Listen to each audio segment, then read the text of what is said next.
আমার মনে হয় দুনিয়াতে সুস্থ থাকা এবং তৃপ্তি সহকারে খেতে পারা আল্লাহর সবচাইতে বড় নিয়ামত। হ্যালো, আসসালামু আলাইকুম। সবাই কেমন আছেন? আলহামদুলিল্লাহ খুব ভালো আছি। অনেক অসুস্থ ছিলাম, অসুস্থতার কারণে ভিডিওটা দিতে লেট হয়ে গেল। গলার অবস্থা খুবই খারাপ ছিল, ভাবলাম ভয়েসটা একটু ঠিক হোক তারপরে দেবো। যদিও পুরোপুরি ঠিক হয়নি, ভয়েস শুনে বুঝতে পারতেছেন নিজের কাছে কেমন একটা লাগতেছে। তারপরেও ভিডিও দিতে হবে, সময় লেট হয়ে যাচ্ছে। এটা ছিল ফ্রাইডের ভিডিও। আমরা চলে আসছিলাম কুমিল্লা রেলওয়ে স্টেশনেও। তখনও শরীর খারাপ ছিল, বাট বাচ্চাদের অভ্যাস হয়ে গেছে ফ্রাইডেতে, তারা ফ্রাইডে মানে বোঝে একটু বাইরে যাইতে হবে, ঘোরাঘুরি করতে হবে। তো সেই জায়গা থেকে নিয়ে গেছিলাম। বেশিক্ষণ থাকতে পারিনি যেহেতু শরীর খারাপ ছিল।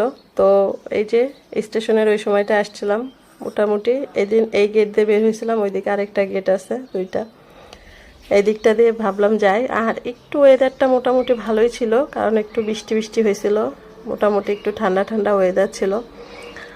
আর এখন দেখা যাচ্ছে অনেকটা ফাঁকা না, একটু পরে জমজমাট একটা ভাব চলে যাবে। অলরেডি সবাইকে মানে হুঁশিয়ার করা হচ্ছিল যে ট্রেন আসতেছে, ট্রেন আসতেছে।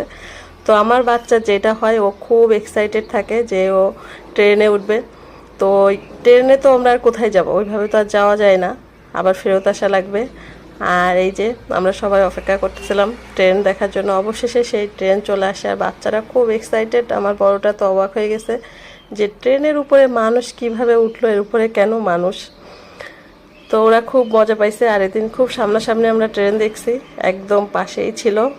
আর এই যে অলরেডি ভিড় হয়ে যাচ্ছে, কারণ কেউ নামতেছে কেউ উঠতেছে, তো এইভাবেই। তো ওই ক্ষেত্রে ওখানে আর বেশি সময় থাকিনি, বললাম এখন এখান থেকে চলে যাব। তো এই যে এখন আমরা চলে যাচ্ছি।